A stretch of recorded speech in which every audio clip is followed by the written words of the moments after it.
Espero que hoy día nos salga un poquito más corta la cosa para que no queden tan cansados. ¿Cómo han estado todas sus clases así a distancia? Bien, ¿Bien? Bueno, me van interrumpiendo nomás entre medio si quieren hacer alguna consulta. La idea es que hoy día vamos a conversar un poco de los tipos de diabetes y qué va pasando detrás de cada una de estas formas distintas, que todas terminan en el punto común, que es tener la glicemia alta. Pero como vamos a ver, hay múltiples caminos por donde se puede llegar a alterar una glicemia. En la primera parte vamos a conversar principalmente de diabetes 1 y otros tipos específicos y diabetes gestacional. Y vamos a dejar en la segunda clase la diabetes tipo 2, que como ustedes saben es la gran mayoría. Sin embargo, existe este porcentaje que ha ido creciendo un poco de otras formas de diabetes que no son exactamente igual a la tipo 2. Entonces, la diabetes tipo 1, mal llamada diabetes juvenil o diabetes insulino dependiente, y digo mal llamada porque la diabetes tipo 1 se puede presentar a cualquier edad de la vida y no necesariamente en los niños o jóvenes, si bien es más común esa edad.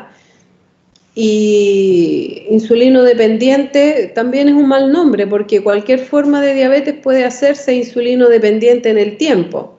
Ahora, ese nombre deriva que en la diabetes tipo 1 siempre va a haber una deficiencia absoluta de insulina y siempre van a llegar a usar insulina los diabéticos tipo 1 en algún momento.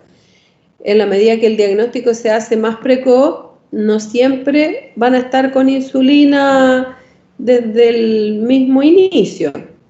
Lo que caracteriza a una diabetes tipo 1 y para que sea tipo 1 es que exista un proceso autoinmune con destrucción de las células beta del páncreas. Y en la medida que este proceso avanza, obviamente la capacidad de secretar insulina se va perdiendo y llega al punto de perderse totalmente y por eso es que las personas con esta enfermedad se hacen 100% dependientes de la insulina que uno administra. ¿Por qué se produce este proceso?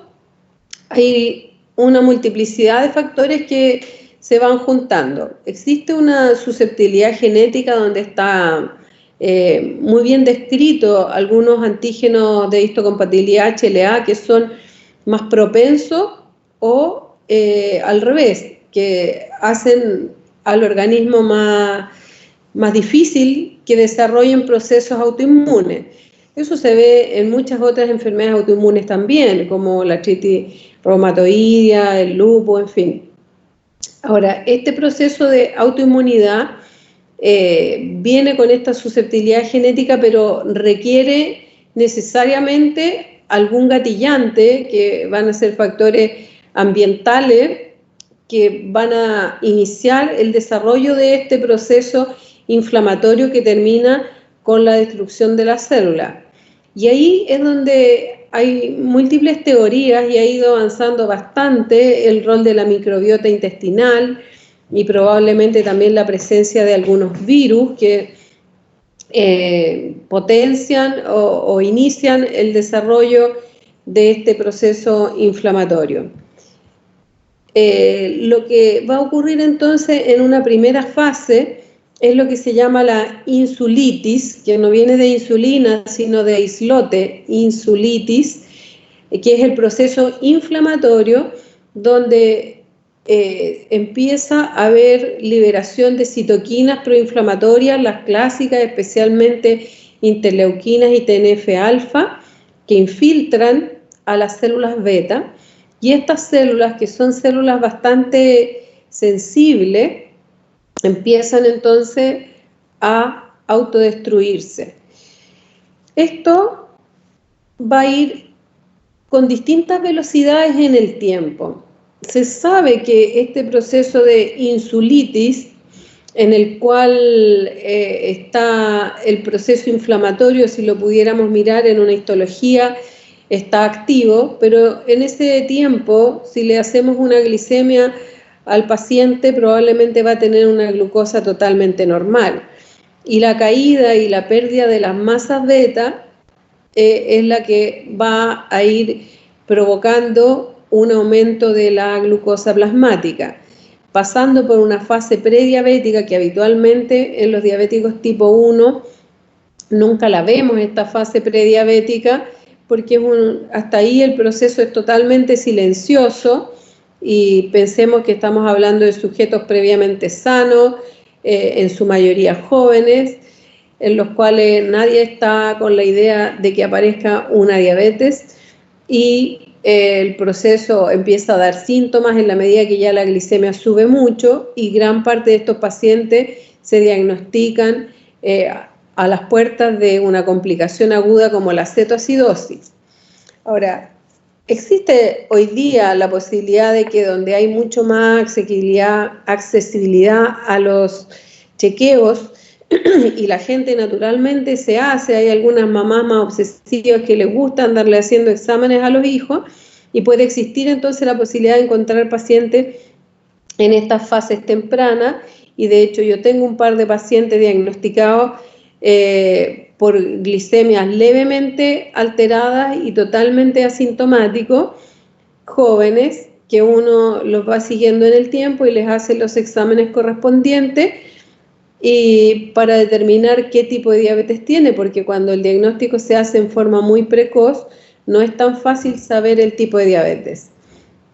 Entonces, les decía que el inicio de este proceso se ha relacionado con varios elementos, pero hoy día está muy en boga el rol que podría tener la microbiota intestinal. Ustedes saben que la microbiota, que también la mencionamos a propósito de la obesidad, este conjunto de bacterias que tenemos, van a tener una distinta composición de acuerdo al peso y la edad gestacional y el peso de nacimiento, al tipo de alimentación temprana. O sea, es diferente la microbiota que se genera en personas que recibieron leche materna versus leche artificial, y es diferente si hubo o no ingesta de antibióticos durante la infancia, especialmente niños que hayan tenido uso de antibióticos temprano, que es lamentablemente frecuente en los pacientes prematuros que tienen que quedarse hospitalizados y tienen muchas veces infecciones intrahospitalarias y tienen mala defensa.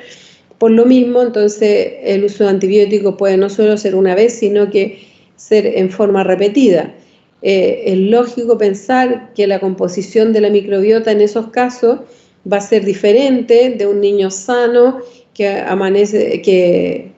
nace con un peso normal, que tiene lactancia materna exclusiva y que no ha sido sometido a ningún tipo de antibiótico hasta la edad más tarde posible. ¿Qué es lo que va a pasar con estas microbiotas que traen algunas alteraciones?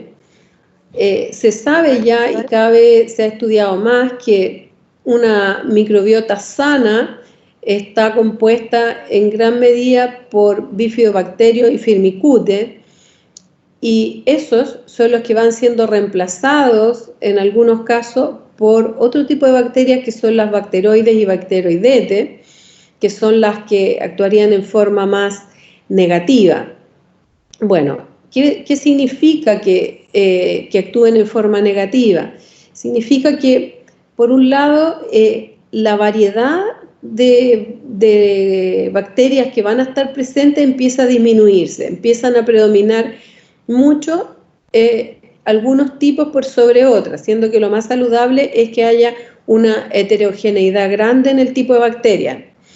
Y este predominio de unas por sobre otras, esta disminución de la diversidad, va a ir generando un proceso inflamatorio nuevamente, con producción de citoquinas, las mismas de siempre, y este proceso inflamatorio que empieza a vivirse en los alrededores del endotelio, de las paredes, digamos, del intestino, va a traer una consecuencia muy mala que va a hacer que empiezan a separarse discretamente las células, con lo cual empieza a aumentar la permeabilidad de las células estas intestinales, y este aumento de la permeabilidad entonces permite que entren hacia el organismo antígenos que no deberían haber entrado, y empiezan a también filtrarse todas las adipocitoquinas inflamatorias que están ahí. Esas citoquinas inflamatorias y esos antígenos que van a entrar por la pérdida de permeabilidad absoluta que debería tener ese epitelio intestinal, van a repartirse por distintos lados del organismo con distintas consecuencias. Ahora, lo que nos convoca son las células beta, que es uno de los lugares que es muy sensible. Como les decía, las células beta son células que son muy frágiles, por decirlo de alguna manera, y que cuando reciben fenómenos de estrés oxidativo y de inflamación pueden ir desarrollando rápidamente una apoptosis. Ahora, si a eso le sumamos que se empiezan a expresar antígenos que llegan a las células beta, es como si se anclan a las células beta, y esos antígenos, al expresarse, empiezan a generar entonces una llegada de linfocitos T que van a ir a desencadenar la destrucción propiamente tal, van a reconocer a la célula beta como un ente ajeno y no propio, y ahí es donde se produce el proceso autoinmune que empieza a destruir progresivamente esas células. De los autoanticuerpos que se generan contra las células beta, hay 5 que son los que están bien claramente identificados hoy día. Los ICA, o células anti-islote, son los primeros probablemente que se describieron, por eso son como famosos y de alguna manera están en la mayoría de los papers que estudian anticuerpos en diabéticos tipo 1, pero desde el punto de vista clínico han ido perdiendo un poco importancia porque son los que tienen menos especificidad. O sea, dicho de otra manera, también pueden existir anticuerpos ICA en población sana y no siempre van a generar o van a estar asociados a la diabetes, por un lado. Y por otro lado, que en pacientes diabéticos tipo 1, en la medida que aumenta el proceso destructivo contra las células beta, y cuando ya se instala una diabetes tipo 1, en que pierde gran parte de su masa de células, también se van perdiendo estos anticuerpos. Entonces, dicho de otra manera, si yo me encuentro con un diabético tipo 1 que ya tiene varios años de diabetes y le tomo anticuerpos, es altamente probable que me dé ICA negativo y no por eso no fue un diabético tipo 1. El otro anticuerpo bastante usado es el IA2, que es la proteína tirosina fosfatasa, y este IA2 es bastante importante, sensible y específico. Está presente sobre el 80% de los diabéticos tipo 1 y tiene bastante permanencia en el tiempo. Entonces eso es bueno porque incluso diabéticos tipo 1 de hartos años yo los puedo estudiar con medición de anticuerpos y probablemente me voy a encontrar con este tipo de anticuerpos. El otro anticuerpo que se ha hecho ampliamente conocido es el GAD, o anticuerpo contra la glutámico descarboxilasa. El GAD es uno de los anticuerpos que está presente mayoritariamente en una forma especial de diabetes tipo 1, que es el LADA, del cual vamos a hablar un poquito más adelante, que en el fondo, siendo una diabetes también autoinmune, tiene una evolución un poco más lenta que la evolución clásica del tipo 1 corriente. El anticuerpo antiinsulina IAA es un anticuerpo también ampliamente presente y asociado a diabetes tipo 1, pero que particularmente tiene mayor presencia, digamos, en diabéticos que inician a edades más pequeñas. O sea, es como el anticuerpo que con mayor prevalencia vamos a encontrar en diabéticos de inicio antes de los 5 años. Y finalmente el último de los anticuerpos. ¿Sí? ¿Alguien quería preguntar algo?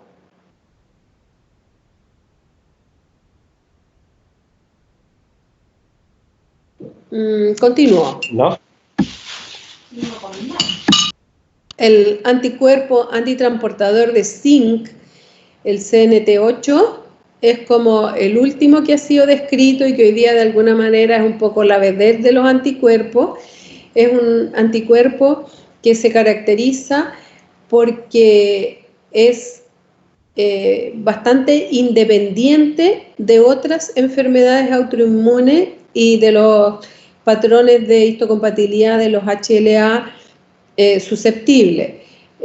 La diabetes tipo 1 muchas veces es una enfermedad que se puede asociar a otras enfermedades autoinmunes, como ocurre en gran parte de estas enfermedades que se van juntando.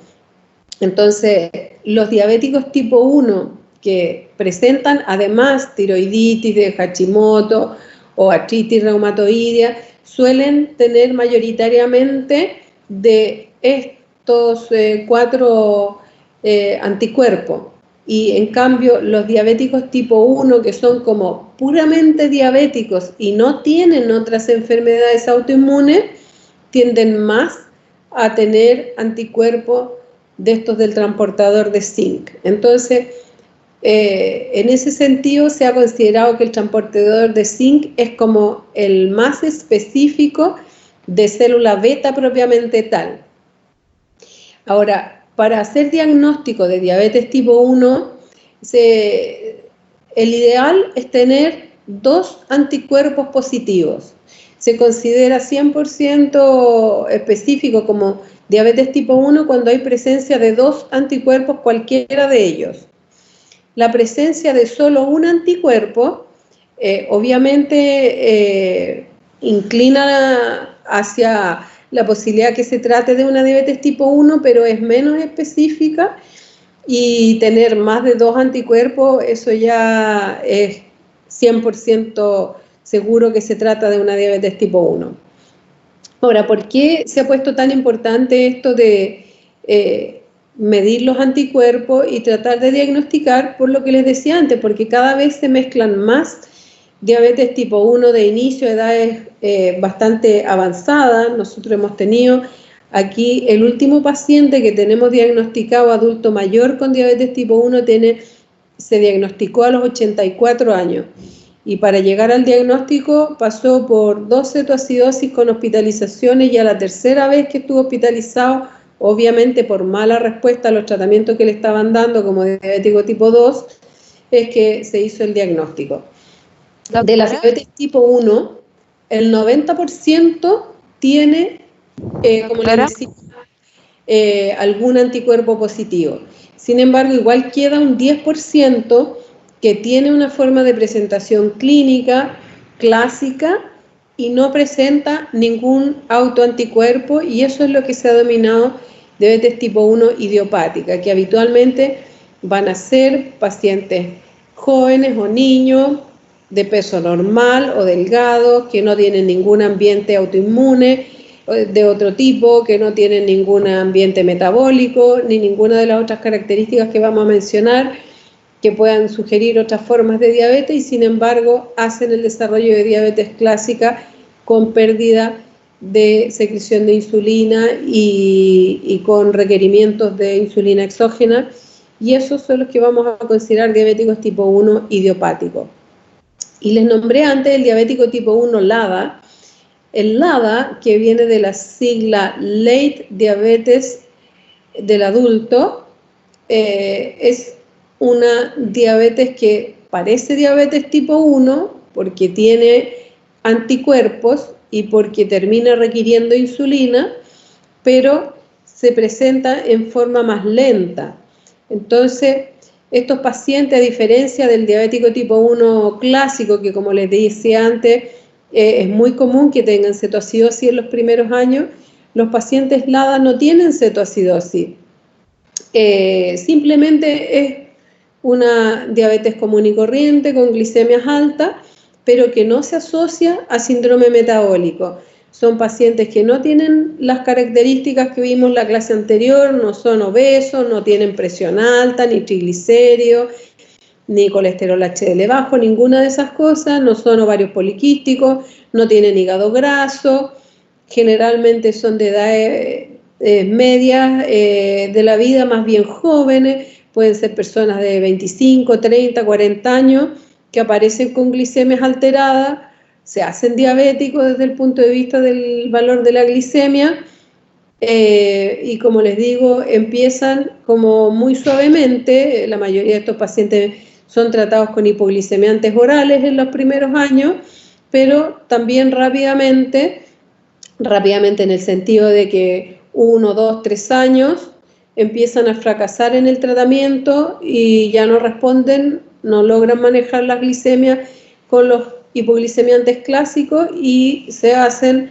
requirentes de insulina, y finalmente, y después de varios años, son 100% tipo 1 y son propensos a la cetoacidosis y a todas las características del diabético tipo 1 después de más de 10 años generalmente de la enfermedad. Esos son los diabetes tipo LADA, que es muy importante identificarlos porque muchos de estos aún están en consultorio y llegan a tratarse como diabéticos tipo 1 con esquemas más complejos de insulina cuando tienen complicaciones o cuando ya han pasado mucho tiempo sometidos a glicemias muy altas. Entonces, ese es el diabético tipo 1, asociado a anticuerpos. Les decía que vamos a conversar un poco de estos que son los que llaman tipos específicos de diabetes, otros tipos específicos, se pone habitualmente en la clasificación. Y hay distintas maneras de ordenar estas otras formas de diabetes. Me gusta este cuadro que los ordena un poco por la etapa de la vida, desde el periodo neonatal, y consideramos periodo neonatal hasta los 6 meses después del nacimiento. Ahí está las que se llama, que es un grupo de diabetes, que son diabetes monogénica, en diabetes neonatal, y que la característica es que aparecen antes de los 6 meses de vida. Hay distintas mutaciones que se han asociado a estas formas de diabetes, y hay diabetes neonatales transitorias que se corrigen solas, y también hay algunas diabetes neonatal que permanecen en el tiempo y van a seguir siendo diabéticos el resto de sus vidas.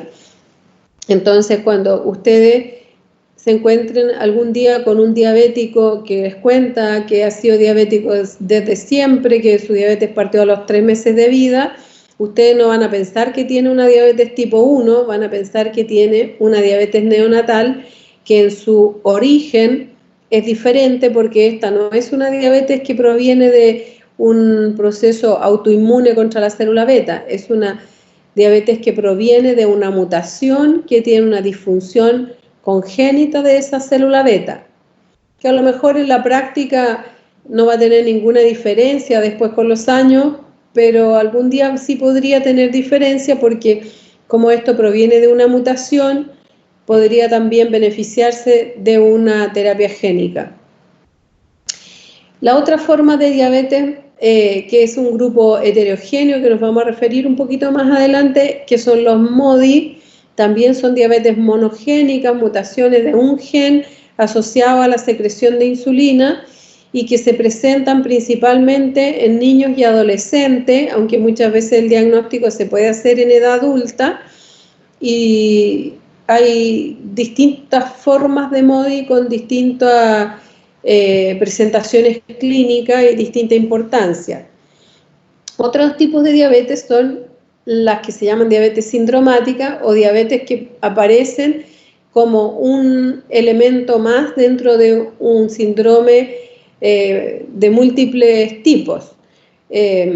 Las diabetes sindromáticas siempre hay que pensarlas en pacientes que, además de su diabetes, presentan un aspecto dismórfico del cuerpo, alteraciones estructurales de la cara, del desarrollo de las mandíbulas, cuando van acompañados de deterioro cognitivo, o sea, de retardo mental. Hay muchas formas y síndromes genéticos que producen retardo mental y diabetes, entre otros el mismo síndrome de Down, que también se asocia a mayor prevalencia de diabetes.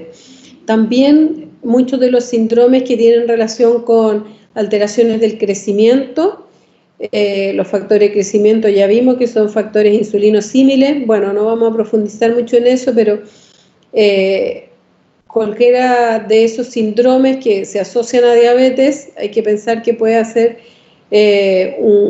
una forma específica de diabetes y no es ni tipo 1, ni tipo 2, ni MODY, es diabetes asociada al síndrome.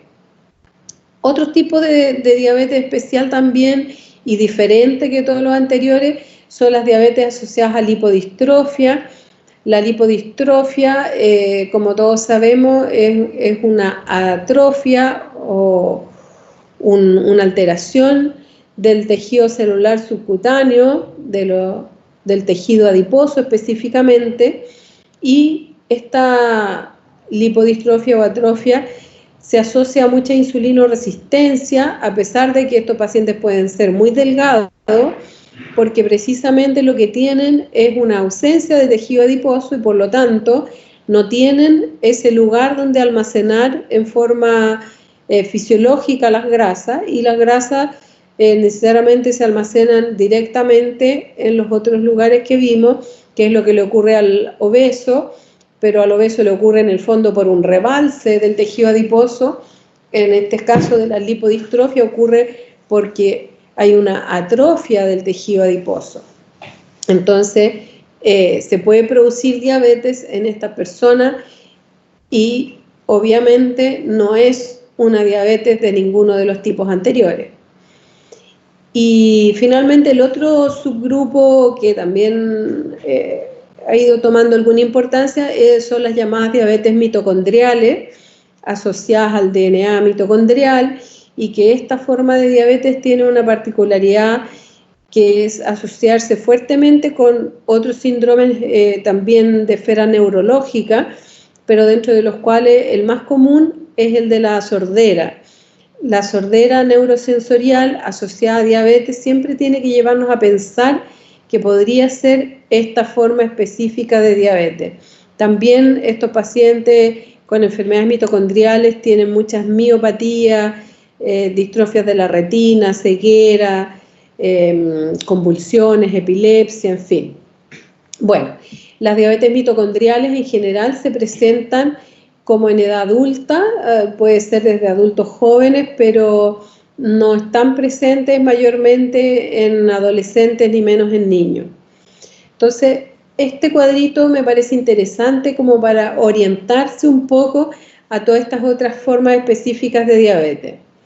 Otra forma de clasificarlo es como lo tiene la ADA, la Asociación de Diabetes Americana, que los otros tipos específicos los clasifica en primer lugar como síndromes monogénicos y le da esa connotación a todo este grupo que veíamos que están caracterizados por una mutación específica.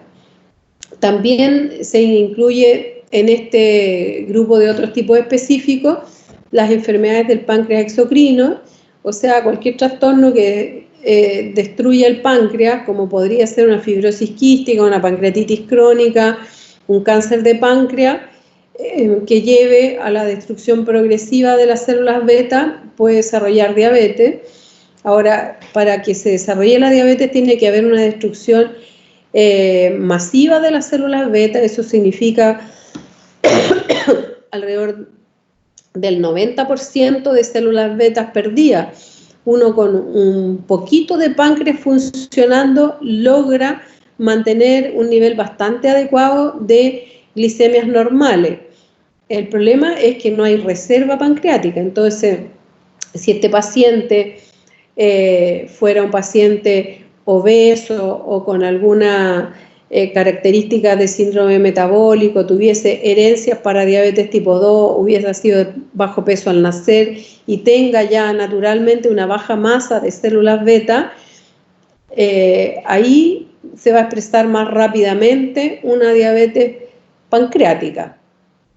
También hay diabetes que son inducidas por medicamentos, y los medicamentos que más se asocian a la producción de diabetes, el clásico son los corticoides. Bueno, es más que sabido el efecto como hormona de contrarregulación a la insulina del corticoide. El corticoide en realidad actúa en los dos mecanismos de la diabetes tipo 2, porque el corticoide provoca insulinoresistencia y también provoca alguna deficiencia en secreción de insulina, y por eso la diabetes esteroidal es tremendamente frecuente, sobre todo en los pacientes que usan altas dosis de corticoides. Siempre hay que estar buscando la diabetes en todo paciente que usa corticoides. Pero algo similar se produce con muchas de las terapias antirretrovirales usadas ampliamente para el VIH, con muchos de los inmunosupresores que se usan después de los trasplantes. Incluso hay una forma de diabetes que se llama diabetes NODAT. NODAT es New Onset Diabetes después de los trasplantes. Esta sigla es para referirse específicamente a la diabetes que aparece en post-trasplante y que están fuertemente asociados en realidad a los inmunosupresores. Y finalmente, aquí clasifican como cuarto grupo a la diabetes asociada a los síndromes, que era un poco lo que hablábamos antes. Así que esta es otra forma de clasificar a los otros tipos específicos de diabetes. Vamos a hablar un poquitito de los MODI. Los MODI tradicionalmente llegaban hasta el número 7, actualmente ya llegan hasta el 14, y cada uno tiene un número distinto dependiendo de la mutación que predomina, y todas las mutaciones de los MODI tienen relación con secreción de insulina. Entonces, los MODI son por definición defectos en la secreción de insulina, y la mutación está en alguna parte de la célula beta. Como les decía, actualmente ya están descritos más de 14 mutaciones. Ahora, de todos estos MODI, y dependiendo de si es una mutación aislada o si además tiene mutaciones de algunos otros grupos celulares, van a asociarse o no a otras enfermedades o a diferentes maneras de presentación. Pero yo diría que para tener presente así en la cabeza, solamente los más frecuentes, el MODI 3 es el más frecuente de todo, es el que tiene la mutación en el factor hepático 1 alfa, y esta forma de MODI, como la mayoría de ellos, no está asociado ni a obesidad, ni a hipertensión, ni a dislipidemia, o sea, es un diabético sin ambiente metabólico, pero que sí presenta y se asocia en el tiempo a complicaciones de la glucotoxicidad en la retina y en los riñones, y por lo tanto tienen riesgo de retinopatía y de nefropatía, sobre todo porque se inician a edades jóvenes, generalmente peri o postpuberal es la edad más común donde se inician. Es fácil confundirlos con diabéticos tipo 2 o con tipo 1, pero en realidad hay que estar siempre con los ojos muy abiertos a que son formas diferentes de diabetes. El otro MODI muy común es el MODI 2, que probablemente es como el más famoso, es la mutación del gen de la glucoquinasa, y en el caso del MODI 2 es un MODI muy inocente, que no se asocia a complicaciones, no llevan a micro y a macroangiopatía, tampoco tienen por supuesto el ambiente metabólico, y en el fondo no se asocian a complicaciones porque nunca hacen hiperglicemias importantes, solamente ellos tienen como un umbral para el estímulo de la secreción de insulina discretamente corrido, o sea, dicho de otra manera, es como que se estimula unos miligramos más tarde la producción de insulina, pero como no tienen resistencia insulínica, esta insulina va a actuar bien en todos sus sitios de acción, y la hiperglicemia que se alcanza a producir es leve, por lo tanto no se acumula, no van a ser glicosiladas nunca altas, y como no llevan a complicaciones, en realidad se dice que si uno tiene la certeza de que se trata de un MODY 2, estos pacientes no deberían tener tratamiento de ningún tipo, ni dieta, ni fármacos, y solamente van a vivir con glicemia levemente alterada, que podría ser en cierto modo como lo que ocurre en el Gilbert. Ustedes saben que el Gilbert es esa enfermedad donde hay bilirrubina un poquitito alta y no conlleva mayores riesgos ni importancia. Ahora, por eso sería muy importante tratar de saber quién tiene un MODY 2, porque todos los MODY, por ser enfermedades monogénicas, tienen una alta penetración genética. Eso significa que dentro de una familia, si padre o madre tienen esta mutación, la probabilidad que los hijos hereden es muy alta. Y si hay muchos diabéticos en una familia y son del MODY tipo 2, podrían estar todos tranquilos y no tratarse. Eso sería la importancia de identificarlo, y de ahí que esta mutación, el gen de la glucoquinasa, es el examen que hoy día se puede acceder, no vamos a decir fácilmente, pero al menos está disponible en Chile, en la Universidad Católica en Santiago, lo están haciendo, el costo ha ido bajando. Estos eran exámenes bastante caros, pero hoy día, hablemos alrededor de 100.000 pesos, cuesta hacerse un panel de MODY para un grupo familiar, y si es que están en este grupo, bueno, es como una suerte enorme y pueden quedarse tranquilos, porque ya las otras formas de MODY todas son bastante más graves. En el caso de la diabetes neonatal, lo interesante de la diabetes neonatal es que pueden tener bastante buena respuesta a la sulfonilurea. Muchos de los MODY también responden a sulfonilurea, o sea, eso significa que siendo niños y siendo guaguas en este caso, no necesariamente van a tener que ser dependientes de insulina para toda la vida, que es lo que habitualmente en la práctica clínica sucede, que como no diagnosticamos estas formas de diabetes, a todos se tratan con insulina y los dejamos convertidos en un insulino dependiente para siempre, que no es tan terrible, pero digamos que si fuera un hijo mío o fuera yo misma y tuviese la posibilidad a lo mejor mejorando, de mantenerme bien, tomando media tabletita al día de alguna sulfonilurea, en vez de pincharme 5 veces con insulina, creo que cualquiera de nosotros preferiría la opción a tomarse un fármaco. Entonces, hoy día todo esto parece un mundo un poco ajeno y extraño, pero los diagnósticos genéticos se están haciendo cada vez más asequibles, y creo que en Estados Unidos ya se ha avanzado mucho en esto, y el diagnóstico de cualquier diabético de edad joven, se le practican una serie de mediciones genéticas para tratar de identificar bien de qué tipo de diabetes se trata. El otro grupo que les había mencionado, la diabetes mitocondrial, que se abrevia con esta sigla, que en el fondo significa diabetes asociada a ceguera y de herencia materna. De herencia materna porque, como ustedes saben, el DNA mitocondrial solo está presente en las mujeres, por lo tanto, las mujeres pueden heredarle esta herencia a los hijos. Puede tenerla un hijo hombre, pero ese hijo hombre ya no va a heredar más de ahí para abajo. En cambio, las mujeres sí van heredando la diabetes mitocondrial a sus generaciones sucesivas.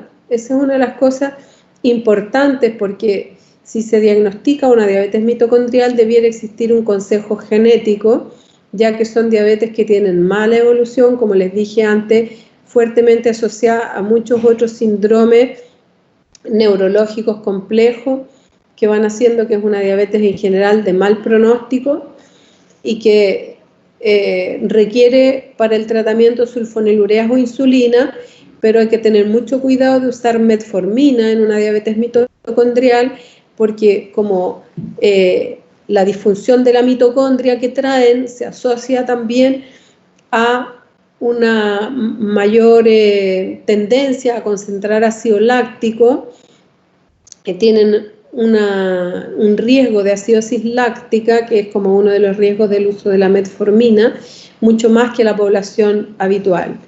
Ese es así como un tip para recordar y para que algún día piensen, cuando estén en algún rincón de este país, con un diabético que es sordo y que tiene muchos familiares diabéticos sordos en su historia genética. Cuando pasen por medicina familiar van a aprender a hacer estos árboles familiares que son muy útiles para el caso de estas formas raras de diabetes. Y si se encuentran con uno de estos diabéticos asociado a sordera, recuerden que no tienen que darle metformina. Hay un montón de otros defectos genéticos, ya no solo en la secreción de la insulina, sino también defectos genéticos en los receptores de insulina, y esos defectos genéticos de receptor, si son, hay de diversos tipos con distintos niveles de penetración, pero si nos ponemos en el caso extremo de un defecto genético que abarque todos los receptores de insulina, eso provoca una insulinoresistencia extrema, incompatible con la vida, y existen algunos síndromes y eso mueren la mayoría antes de nacer o recién nacido. Pero hay algunos otros síndromes que no tienen esa penetración tan del 100% y habitualmente se asocian a talla baja, son de los que les decía, comparten muchas veces fallas de receptor de insulina y de IGF-1, IGF-2, y por eso tienen talla baja. Aquí hay una larga lista de los síndromes que se pueden asociar a diabetes. Yo les marqué en rojo un poco los más comunes nomás, solo para que recuerden que dentro de muchos de estos síndromes que algún día se pueden encontrar por ahí, más que nada asociados a otras enfermedades, cuando aparece diabetes, la diabetes que se asocia a estos síndromes puede ser de diferentes tipos. Me refiero, pueden ser diabetes con fallas a nivel de células beta o pueden ser diabetes con predominio de insulinoresistencia, y bueno, finalmente hay que tratarlos con todas las herramientas que vamos a ver después en las próximas clases. Ya, esos eran todos los tipos específicos de diabetes. Vamos a hablar un poquito de diabetes de embarazo y ahí descansamos, ¿les parece? Ya. Diabetes de embarazo. Bueno. Diabetes y embarazo. Vamos a hablar relativamente corto porque este tema lo van a ver mucho más en detalle desde el punto de vista obstétrico en su respectiva pasada por ginecología y obstetricia. Pero es importante desde el punto de vista nuestro como internistas y médicos generales diferenciar lo que es una diabetes pregestacional de lo que es una diabetes gestacional. Como la palabra lo dice, pregestacional es aquella que estaba presente antes del embarazo, para diferenciar a la diabetes que aparece durante el embarazo. La diabetes gestacional clásica es la que aparece durante el embarazo, más en la segunda mitad del embarazo, y desaparece después que nace la guagua. Entonces, para diagnosticar diabetes durante el embarazo, hay distintos criterios. Creo que pocas enfermedades pueden tener tanta disparidad de criterios a lo largo del mundo. Y si ustedes hoy día miran las guías americanas, las guías europeas, las canadienses, las australianas, se pueden encontrar con 3 y 4 formas diferentes para hacer diagnósticos durante el embarazo. Pero como estamos en Chile, nosotros nos vamos a guiar por la guía chilena, que tiene sus elementos discutibles, pero es nuestro MinSal el que manda en esto, y todos vamos a diagnosticar de la misma manera en Chile. Básicamente, glicemia universal en ayunas para todas las embarazadas desde el primer control del embarazo. Si esa glicemia tiene menos de 100, estamos bien, no hacemos nada. Si esa glicemia tiene más de 126, vamos a repetirla, y si se repite vamos a considerar que es una diabetes, y va a ser una diabetes que vamos a considerar pregestacional porque venía desde el inicio o desde antes del embarazo. Si la glicemia del primer control está en un rango de 100 a 125, que para una persona no embarazada diríamos que es una prediabetes, en el fondo en el embarazo no existe la prediabetes, existe la diabetes gestacional, la diabetes pregestacional o el sano. Entonces este rango lo vamos a considerar que ya es una diabetes gestacional. Ahora, si la glicemia estaba menos de 100, o sea, era una glicemia normal al inicio del embarazo, cuando vayamos entrando a la semana 24, entre la 24 y la 28, vamos a hacer la famosa PTGO, la prueba de tolerancia a la glucosa común y corriente con 75 gramos de glucosa, y vamos a medir a las 2 horas.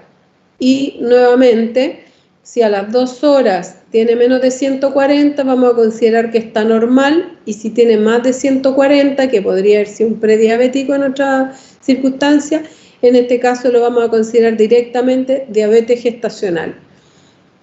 Esta diabetes que aparece a las 24-28 semanas es como la clásica diabetes gestacional.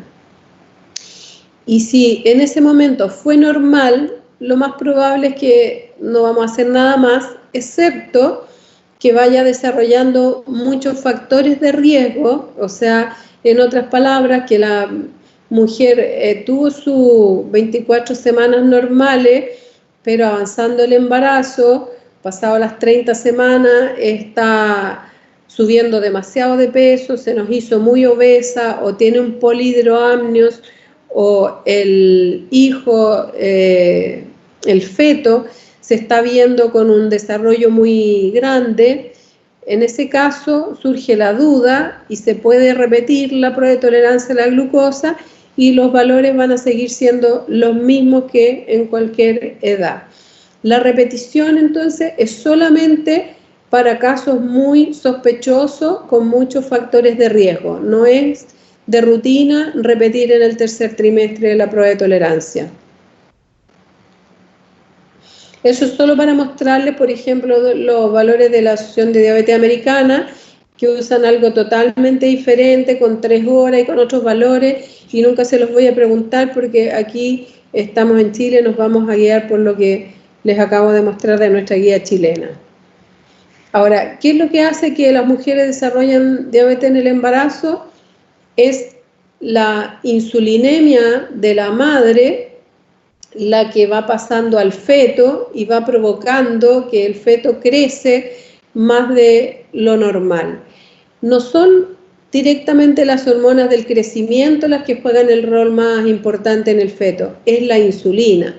Por lo tanto, el hiperinsulinismo, que como ya saben ustedes, puede estar presente en cualquier persona obesa o ni siquiera obesa, con harta obesidad visceral, con mucha grasa intraabdominal, puede tener niveles de insulina alta y desarrollar niños macrosómicos, aunque no todos van a desarrollar la diabetes. Entonces, sabiendo que es la insulina la hormona más importante en el desarrollo y crecimiento del feto, lo más importante para prevenir una diabetes en el embarazo y para prevenir el desarrollo de hijos macrosómicos que van a tener esos problemas metabólicos el resto de sus días, lo principal es evitar el hiperinsulinismo, y eso es lo que hay que intentar con dieta y ejercicio, ojalá desde antes de embarazarse. Ya en el primer trimestre se producen cambios que son fisiológicos y propios del embarazo, y el primer trimestre, produce una hiperplasia de células beta. Esto en el cuerpo humano fue diseñado para tener mayor secreción de insulina al principio, y esa mayor secreción de insulina lo que busca es poder tener más glucosa disponible para el feto, para que se desarrolle el feto. Pero para que eso sea así necesitamos que junto con tener más insulina, tener más sensibilidad a la insulina. no nos sirve el hiperinsulinismo asociado a insulinoresistencia, nos sirve el hiperinsulinismo con tejidos sensibles a la insulina, y eso es lo fisiológico, es lo normal que debería ocurrir, tener más secreción de insulina y más sensibilidad a la insulina, y eso se logra inicialmente gracias a los estrógenos.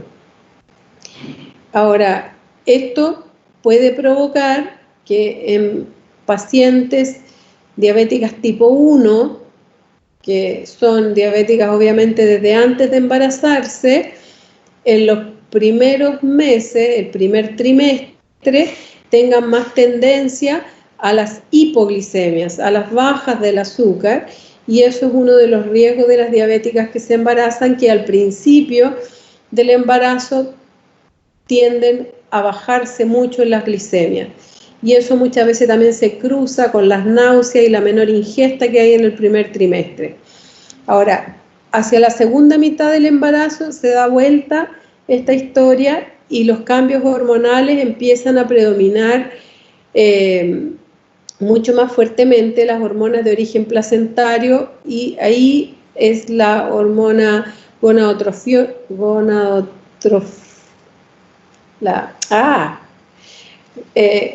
la gonadotrofiónica, bien digo, es la que empieza a tomar más importancia, empieza a subir progresivamente, y esta sí es una hormona que produce mucha insulinoresistencia, es una hormona de contrarregulación de insulina, y en las mujeres que tienen elementos ya previos de síndrome metabólico o de predisposición genética, van a tener un nivel tan alto de insulinoresistencia que son las que van a desarrollar la diabetes gestacional. Entonces, en la segunda mitad y en la medida que aumenten estas hormonas placentarias, si tenemos un buen páncreas no hay problema, pero si tenemos algunos factores previos, van a irse hacia la diabetes gestacional. Lo mismo que les había dicho. Ahora, durante el embarazo, el aporte calórico es muy importante porque la mujer no debe desnutrirse y el niño tiene que crecer, por lo tanto no es recomendable hacer dietas muy restrictivas. Las calorías durante el embarazo tienen que ir alrededor de las 25 calorías por kilo de peso al día, y tienen que ser mucho más hacia el final del embarazo, sobre todo en la medida que el IMC sea más bajo. Entonces, una mujer de peso normal, entre 20 y 25 de IMC, va a requerir al final del embarazo 40 calorías por kilo de peso. Una mujer obesa igual requiere por lo menos entre 20 y 25 calorías por kilo de peso. Y eso porque es necesario y es normal ganar peso durante el embarazo. En realidad, estos niveles, que son los que aparecen en la guía chilena, están siendo un poquito cuestionados porque establecen que como una mujer obesa previo al embarazo debería subir en promedio 7 kilos. Puede ser un poco mucho, pero nunca menos de 5 kilos. Hay que subir lo que el feto y toda la unidad fetoplacentaria y los líquidos requieren. En el fondo, si una mujer sube 5 kilos, la mujer propiamente tal no subió nada, lo que subieron son los kilos correspondientes, como les digo, a los cambios de la composición corporal y de la unidad fetoplacentaria. Entonces, no es bueno cuando una mujer obesa durante el embarazo baja de peso o no sube nada, porque eso significa que estuvo en el fondo utilizando, si la mujer baja de peso durante el embarazo, se corre el riesgo de que el producto, el feto, haya tenido en algún momento un poco de carencias en la alimentación, y eso, como vamos a ver después y ya lo hemos mencionado varias veces, el ser de bajo peso o tener desnutrición dentro del útero es tan malo como tener un exceso. Las glicemias durante el embarazo son ligeramente más bajas que fuera del embarazo. Normalmente ustedes saben que una glicemia en ayuna es normal antes del desayuno entre 70 y 100. En este caso una glicemia de 60 es absolutamente normal para embarazada y es una buena glicemia tener valores de 65, 60, 70, son valores muy buenos para el embarazo, sobre todo en el primer trimestre, que ya decíamos antes van a estar en rangos así más bien bajos. Y antes de cualquier comida puede haber glicemias hasta 60 como valores normales. Después de las comidas, a las 2 horas el valor normal de una embarazada debiera ser menos de 120. En una persona cualquiera no embarazada se acepta hasta 140. Aquí también se establece este valor intermedio 1 hora después de las comidas, que ahí sí puede estar hasta 140, y 1 hora después de las comidas es un valor que tiene una correlación muy buena con lo que es el peso del hijo al nacer, que es muy importante en el control de las diabéticas gestacionales. De ahí que yo personalmente adhiero a lo que muchos grupos piensan, que es mejor a las mujeres embarazadas medirla 1 hora y no 2 horas después de las comidas. Durante la noche pueden haber glicemias menos de 100, pero nunca bajo 60, y la hemoglobina glicosilada, igual que en el resto, idealmente tiene que estar bajo 6. Bueno, con eso terminamos la diabetes y el embarazo. Y quería contarles, ¿sí? Esos valores de referencia para la diabetes y el embarazo, ¿desde qué momento del embarazo se consideran? ¿Desde qué semana? Desde el principio del embarazo. Ah, ya, ok. Gracias. Como les decía antes, como el primer trimestre es el momento donde fisiológicamente y en circunstancias normales, no diabéticas, es donde van a estar más bajos. Si nosotros a una mujer que sea o no diabética previa le medimos, estos debieran ser con mayor razón los valores al inicio del embarazo. Hacia el final del embarazo, donde al revés está predominando mucho la insulinoresistencia, a veces no es tan fácil lograr mantener estos valores tan estrictos. Pero el ideal para el feto es tener este tipo de valores en la madre.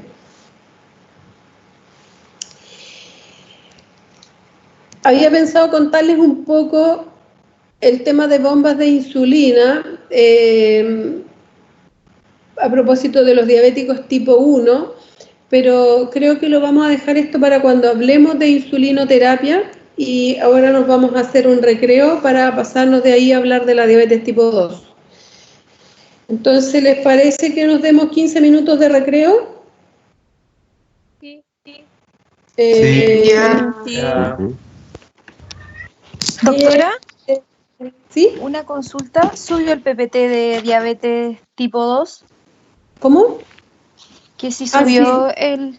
el PPT de diabetes tipo 2, porque aparecía solamente el de clasificación de tipo de diabetes y aparece solamente hasta los criterios de inclusión a la bomba. No voy a subir porque después a última hora, ayer obsesivamente, como me suele suceder, quise agregarle un par de cositas más a la clase y la cambié, entonces por eso no lo subí, pero lo voy a subir ahora más rato. Ya, gracias. ¿Se escucha? Entonces, 10:20 en punto nos reencontramos, ¿les parece? Sí, doctora. Ya, vayan a prepararse un cafecito y yo también. Parece que entendí qué es lo que puede ser. Es que les contaré, chiquillos, que estoy con un computador que es de una hija mía, no es mi computador, porque el mío nunca quiso funcionar con el Teams, no sé por qué. Entonces, además de tener este sistema poco amigable a distancia, tengo problemas logísticos de computación. Pero bueno, vamos a retomar entonces para hablar de diabetes tipo 2, la diabetes que afecta al 90% de la población, esta enfermedad pandémica también, que está en todas partes del mundo, fuertemente asociada a la obesidad, pero no exclusiva de la obesidad, y que ustedes, si si hay algo que es seguro, 100% seguro, es que van a tener que atender pacientes diabéticos. Diabéticos de distinto tipo, pero diabéticos tipo 2 siempre. Y ojalá que lo hagan bien. Para ser diabético tipo 2, necesariamente hay que tener dos problemas patogénicos: la insulinoresistencia y la falla en la secreción de insulina. Si tenemos pura insulinoresistencia, podemos tener síndrome de esos de otros tipos específicos de diabetes, pero no va a ser diabetes tipo 2. Y eso es muy raro porque es casi incompatible con la vida. Entonces, la mayoría de las veces el diabético tiene la insulinoresistencia, que está en la base, pero aparece la falla de la secreción de células beta y es como lo que le da el sello, el inicio a la hiperglicemia propiamente tal. Porque mientras tuviésemos capacidad de secretar más insulina, hay mucho tiempo capacidad también de mantener glicemias normales. Cuando una persona se hace diabética, esto está fuertemente determinado por las etnias. ¿Qué quiere decir esto? Que hay grupos poblacionales que tienen de base mucha resistencia insulínica, como son los indios Pima y también la población asiática en general, tiene mucha insulinoresistencia porque tiene poco tejido adiposo. Entonces, en otras palabras, tiene mucha grasa visceral en forma fácilmente expuestos a un ambiente rico en calorías, acumulan mucha grasa visceral. Y teniendo entonces mucha insulinoresistencia, con un poquito que falle la célula beta, se hacen diabéticos fácilmente. En el otro extremo, la población blanca, especialmente nórdica de Europa, del norte de Europa, tiene naturalmente muy poca resistencia insulínica. Entonces ellos pueden darse el lujo de perder bastantes células beta y todavía no aparece la diabetes. O sea, nosotros estamos aquí entre medio, estamos en una condición como bien mixta para el riesgo de desarrollar diabetes. Pero lo que quiero hacerles ver con este cuadro es que para que se vaya haciendo una persona diabética van a ir pasando múltiples cosas que están, por un lado, determinadas con algo tan ancestral como es la etnia, y por otro lado con algo tan cotidiano como es lo que hacemos todos los días. Ahora, lo que está ocurriendo es que, como vimos en la clase pasada, cuando hay un exceso de grasa a nivel visceral principalmente, empieza a salir ácidos grasos libres desde el tejido adiposo y a infiltrar en distintos sitios. Y en el hígado, esta infiltración va a provocar trastornos en las regulaciones de insulina para frenar el glucógeno y vamos a tener entonces aumento de la excreción hepática de glucosa. Y ese aumento de glucosa en sangre va a ir a las células beta y va a provocar mayor secreción de insulina, y durante algún tiempo con eso se va a lograr llevar ese exceso de glucosa hacia el músculo, donde es el órgano que más utiliza glucosa en el cuerpo.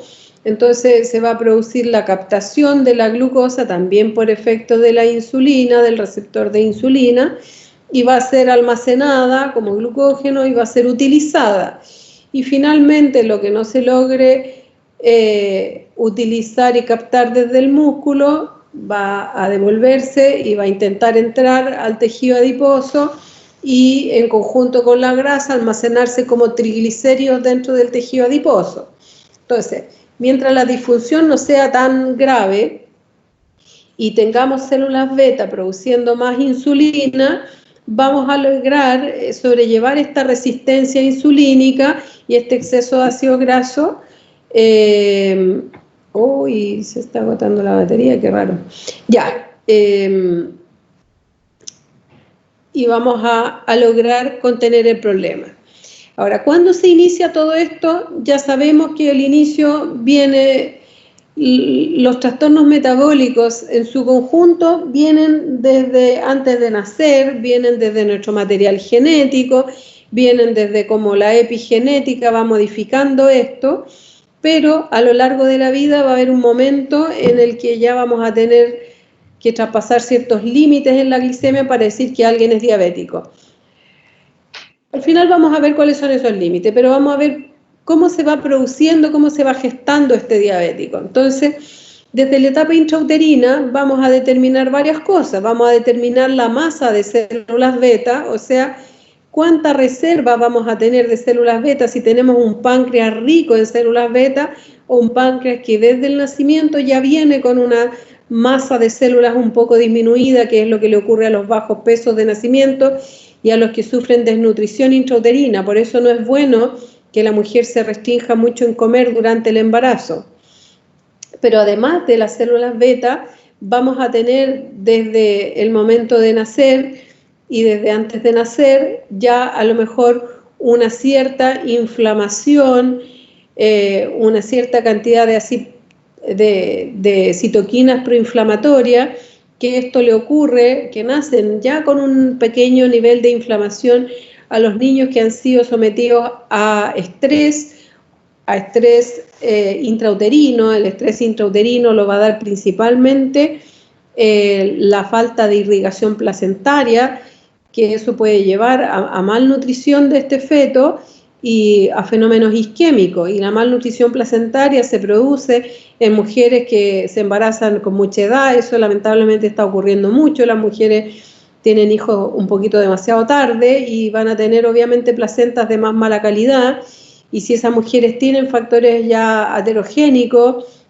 van a tener malas placentas, y si fuman mucho peor. Entonces ya vamos a nacer con un cierto grado de inflamación sistémica que va a estar provocando un pequeño nivel de insulinoresistencia, va a tener menor capacidad oxidativa y las mitocondrias ya no van a ser tan eficientes.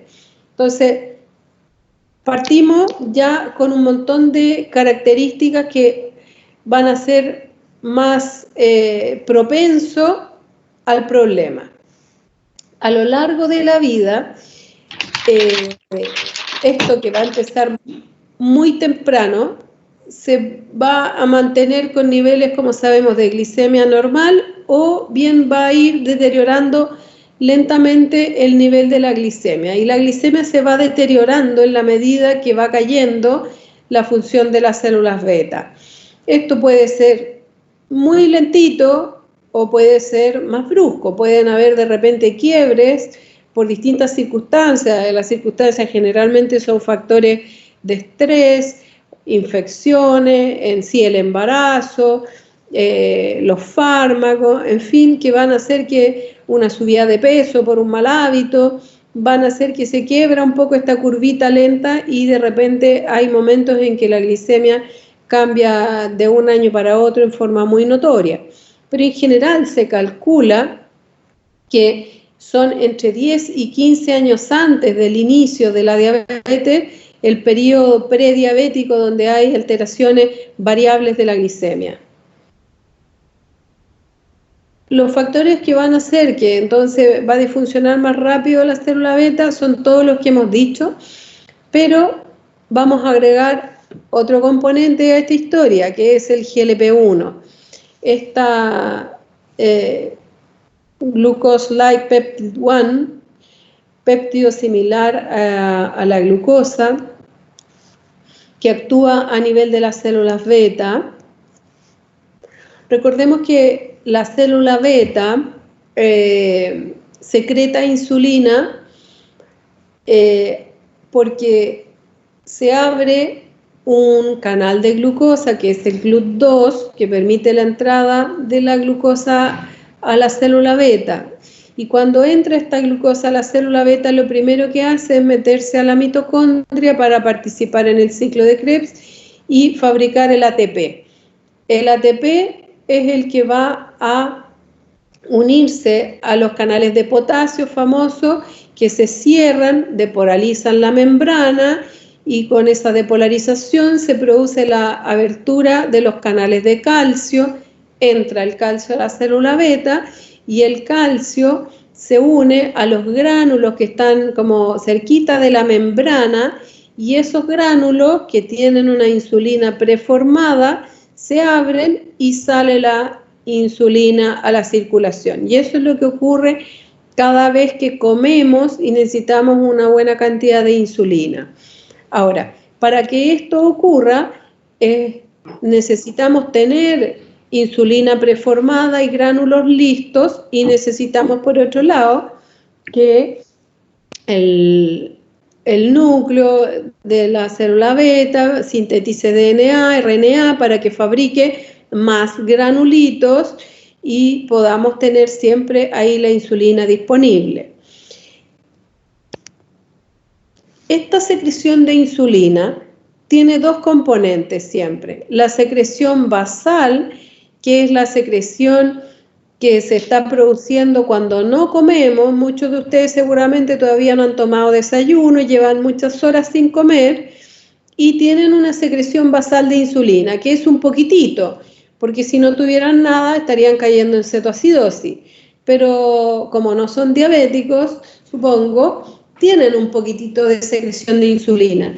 Y esa secreción tiene una característica bien mañosa, que es pulsátil, como otras hormonas.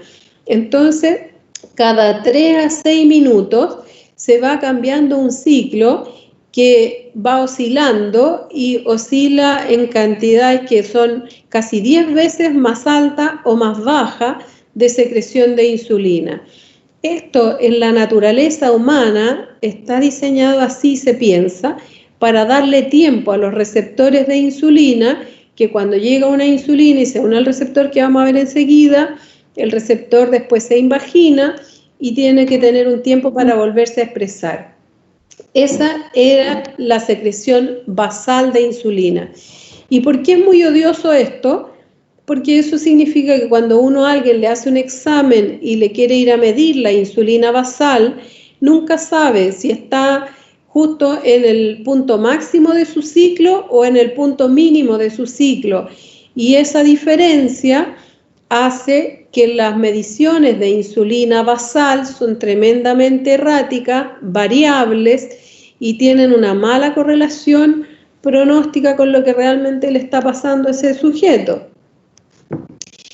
Y el otro problema es que la secreción de insulina, una parte es esa, la basal, pero la otra parte, que es la que está más dañada en los diabéticos tipo 2, es la secreción prandial, o sea, esta secreción que es el aumento de insulina que necesitamos después de comer.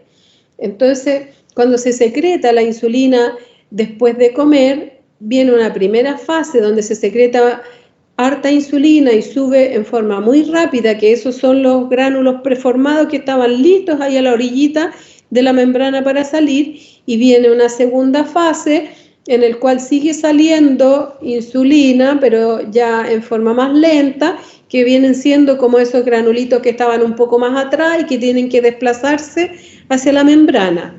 Bueno, esta secreción normal de insulina es la que permite que cuando comemos, depende del tipo de comida, cuánto rato tiene que durar esta insulina un poco aumentada en sangre, cuando hay comidas más grasosas y con hidratos más complejos, y también dependiendo de la cantidad de hidrato de carbono, va a permanecer más tiempo alta la insulina o va a volver más rápido a su normalidad. En general se calcula que a las 2 horas después de comer debiera ya haberse producido todo este fenómeno y la insulina debiera volver a su nivel basal y la glicemia también. A las 2 horas vamos a tener como los máximos de glicemia. A las 4 horas es cuando se produce ya el regreso a la normalidad, en general. Eso es tremendamente variable dependiendo del tipo y la cantidad de comidas. Bueno, esto que en la normalidad ocurre muy bien y que está diseñado en el cuerpo humano con timing muy, muy preciso, es lo que se va perdiendo en los pacientes diabéticos. Y los pacientes diabéticos lo primero que pierden es este primer pic rápido de insulina. Y por eso es que les sube mucho la glicemia.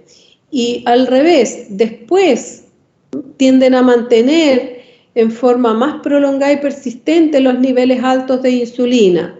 Entonces, como que tienen las insulinas basales más altas de lo normal, pero las prandiales no logran elevar todo lo necesario. Ahora, habíamos visto recién que cuando entraba la glucosa, en fin, se producía toda la descarga de calcio hacia adentro de la célula y salen estos gránulos. Bueno, esto que está regulado fuertemente por la glucosa, también está regulado por otro tipo de hormonas y por el famoso GLP-1.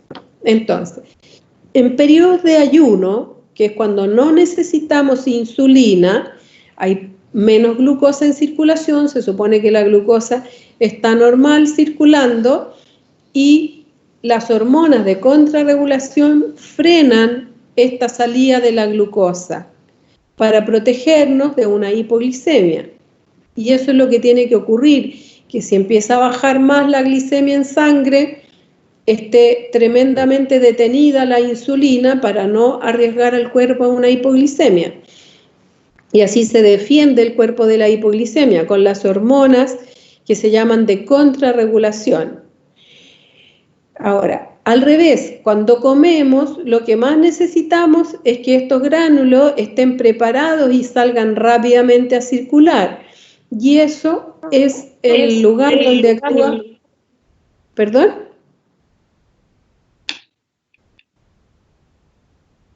¿Preguntaban algo? Parece que fue su eco. Ah. Entonces les decía yo que el GLP-1, esta incretina actúa a este nivel, estimulando la producción de los gránulos de insulina, no la salida de la insulina, que eso es muy importante porque lo que hace el GLP-1 en el fondo es avisarle al núcleo que viene comida, que va a subir la glicemia en un ratito más, porque el GLP-1 es muy rápido y llega directamente desde la primera porción del intestino hacia la circulación, a avisarle a la célula beta que empiece a producir más insulina porque vamos a necesitar estos granulitos. Pero el GLP-1 no le va a dar la señal de salir a los gránulos. Eso es muy bueno porque significa que no produce, cuando se usa como fármaco, no produce hipoglicemia, porque tú puedes tener mucha estimulación de GLP-1 y lo que vas a tener son muchos granulitos acá adentro esperando, pero la señal final de abrir la puerta y salir a circulación se la va a dar el calcio cuando suba la glucosa dentro de la célula beta. Y si no sube la glucosa dentro de la célula beta, se van a quedar ahí, se van a quedar esperando el momento necesario. Eso es muy importante porque otros fármacos como las sulfonilureas, la glibenclamida, que también producen aumento en la secreción de insulina desde las células beta, sí producen salida de insulina y sí actúan en todo momento. Entonces, si la persona no come y tiene efecto de sulfonilurea, está siempre expuesta al riesgo de la hipoglicemia. Por eso es que es tan importante el efecto incretínico. Y lo que hemos aprendido es que los pacientes diabéticos tienen una disminución del efecto incretina. Entonces, el efecto incretina, que es esta ayuda que le da el GLP-1 para el control de la glucosa y que ustedes saben que se descubrió a partir de la comparación de una carga de glucosa oral con una carga endovenosa, y se veía que cuando había glucosa oral había mejor efecto de secreción de insulina que cuando había glucosa endovenosa, y era porque con la glucosa oral activamos el eje incretina y con la glucosa endovenosa no se produce el efecto incretínico. Y después se vio que los pacientes diabéticos, aquí en naranjo, los pacientes diabéticos tienen menos secreción de GLP-1 en forma natural. Entonces, el paciente normal, el paciente intolerante a la glucosa o prediabético y el paciente diabético va perdiendo esa capacidad de secretar GLP-1 y junto con eso entonces va perdiendo capacidad de secretar insulina en forma oportuna y va teniendo un elemento de hiperglicemia. Ahora, una parte de la historia entonces es secretar la insulina, pero la otra parte es que esa insulina que sale a circular ejerza el efecto correcto y en el sitio correcto. Y el sitio que necesitamos principalmente son los músculos para que capten la glucosa y también el tejido adiposo para que capte el exceso. Entonces, eso va a depender de la sensibilidad o de la resistencia a la insulina que se ejerza bien este efecto. La insulinoresistencia ya sabemos que es cuando la respuesta es menos de lo que necesitamos. Y eso también sabemos que se produce por todos los caminos que hemos estado conversando. Ahora, ¿qué es lo que está pasando dentro de la célula? La insulina actúa uniéndose a un receptor de insulina, que es un receptor de tirosinquinasa, que tiene estas dos unidades alfa, que son extracelulares, y las dos unidades beta, que son transmembrana.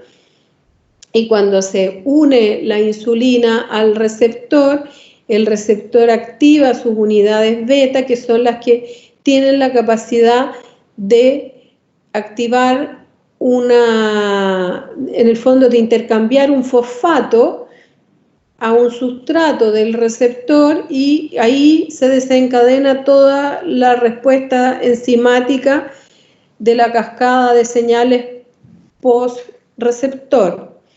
Ese sustrato es el IRS1 y vimos también la vez pasada que las vías metabólicas que hay detrás de este receptor son múltiples y muy complejas, pero la que necesitamos activar es la PI3 quinasa, que es la que va a ir hacia el efecto esperado, que es el efecto de expresar estos GLUT, estos canales, que en el caso de los músculos son los GLUT4, que están dentro del citosol, y aquí se une la insulina, y gracias a eso estos GLUT se acercan a la membrana, se expresan, se abren los canales y entra una glucosa a la célula.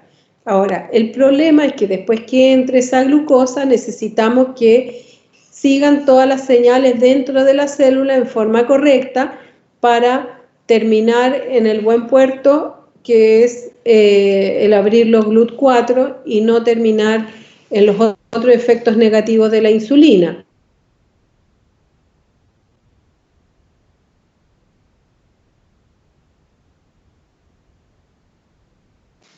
Se le apagó el computador. La apuesta se le acabó la batería. Se le acabó la batería.